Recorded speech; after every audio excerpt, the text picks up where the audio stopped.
All right, welcome back. My name is Bardtic, bringing you another video on Ashes of Creation. If you do enjoy this content and want to see more of it, please do drop a like and subscribe. I also stream Ashes of Creation content on Twitch if you want to swing by. A quick disclaimer: any information about systems or experiences from the alpha test are subject to change. Many of the systems are just placeholders or at minimal functionality, as we are in a true alpha test.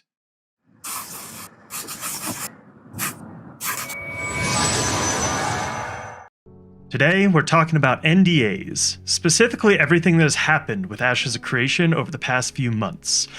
We're going to do a general overview of NDAs, and then talk about how they have been handled by different games, ultimately trying to understand if the full NDA should or shouldn't be dropped by Ashes of Creation. Let's start with a very basic question. Why do game studios use NDAs when developing their games? At the early stages, it is to protect their intellectual property. They want to make sure that no other company can take their ideas and make a competing game. Obviously, once a game is released or is far enough along in development, this no longer matters. Another reason is to not give away too much of the gameplay and story to the point that it's ruined for the players. This is obviously most important in single-player games, but can even ruin the enjoyment and cut down on the amount of content an MMO or its expansion has. I remember back in my WoW raiding days, watching boss guide videos from Fat Boss before the raid was even out. They were beta testers and allowed to make videos based on their experiences. It completely took the fun of figuring out how to do the boss on your own. The main reason I see, however, is to protect the image of the game itself. A lot of people are not very understanding of the development process and will potentially end up with a negative reaction to the game if they see it at different stages of development. Although there are some ideas that Intrepid has kept tight-lipped about, at least until recently, Steven has always been fairly open about the core ideas behind Ashes of Creation. We have YouTube videos from over 4 years ago that explain these ideas in a fair amount of detail.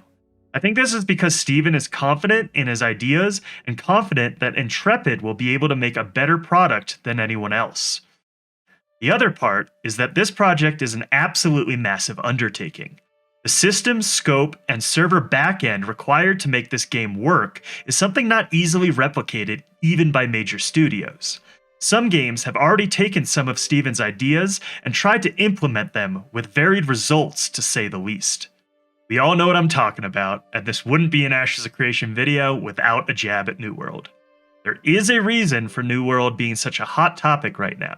That is because New World and Ashes of Creation are two games that started development around similar times and are both trying to shake up the MMO genre.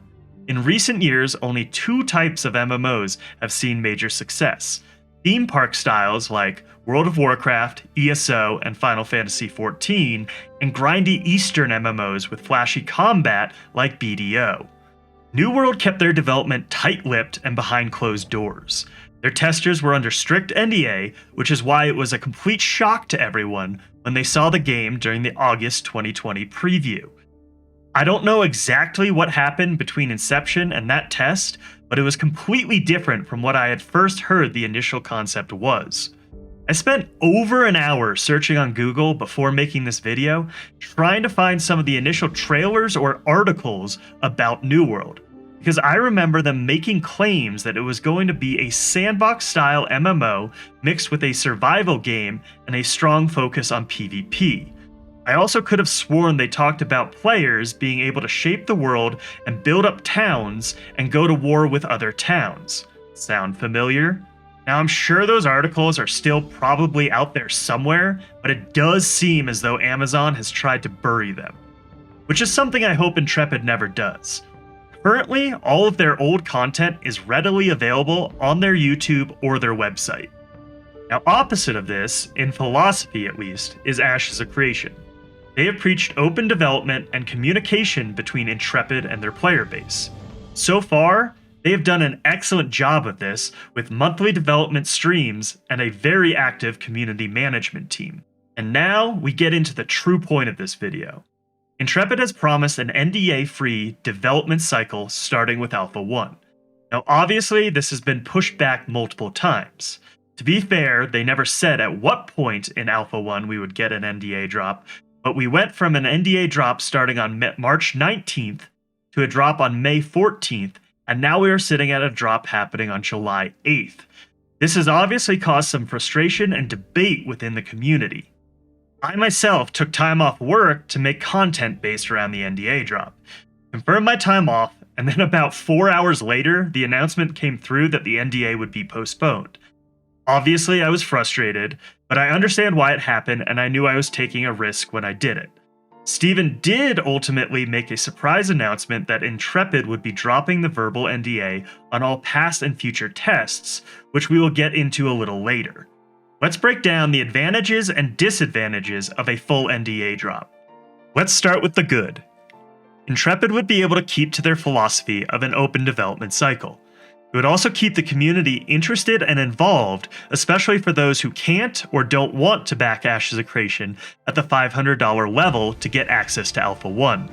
The biggest advantage, in my mind at least, is that if Intrepid can successfully pull off an open development cycle from Alpha 1 to the release of a successful game, I think it would be the start of a much needed change in the genre.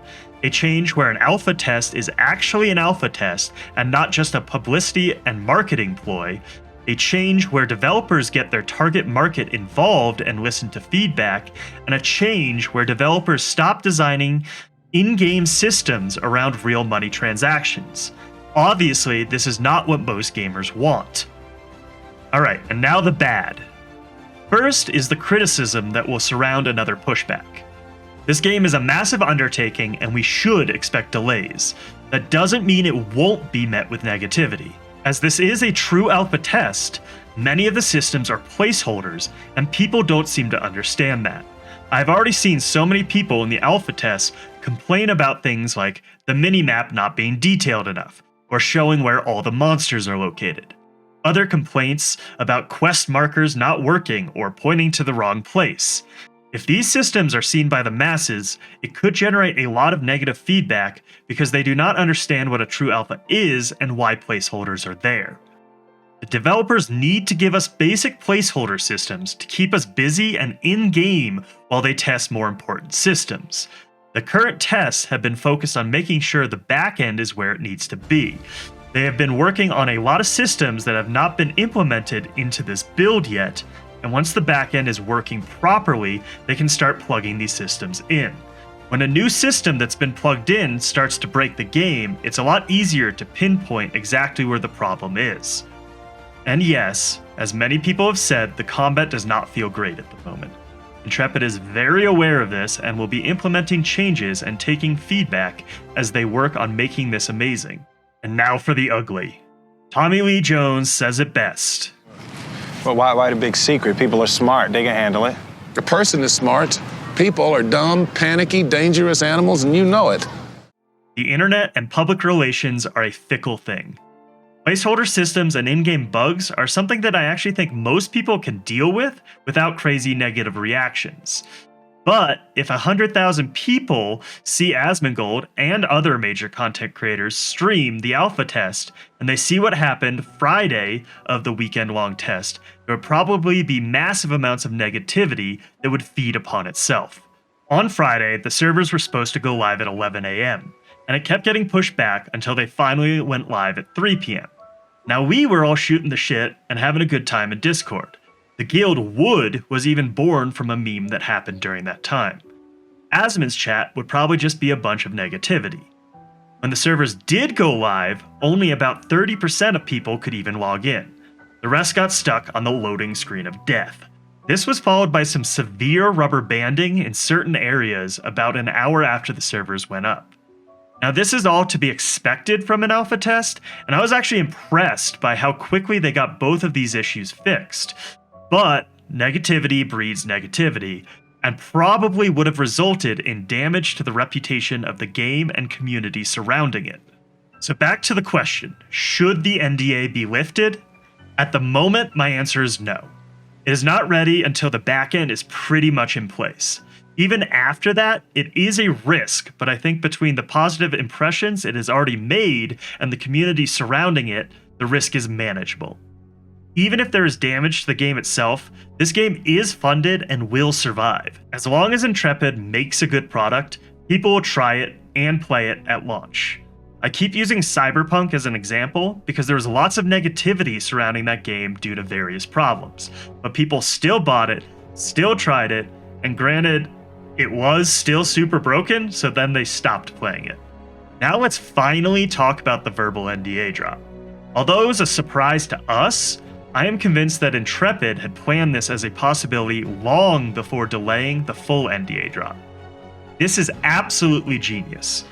It is the perfect compromise in terms of their philosophy and the problems with where the game is at the moment. It also gives them a chance to monitor overall reactions of the community and influencers to the current state of the game. This will give them a chance to gauge what the reaction is likely to be to a full NDA drop. In conclusion, I think I would personally be in favor of one more full NDA pushback, give it enough time to mitigate the risk as much as possible, and make a good first impression to people seeing it for the first time. With everything discussed in this video, I hope it doesn't keep getting pushed back, however, because of what I think it means for the industry in general. Now, I know this is a somewhat controversial issue, and I've talked to many people who are adamantly on one side or the other. Please let me know what you think should be done about the NDA in the comments below. Thanks for tuning in. See you on the next one.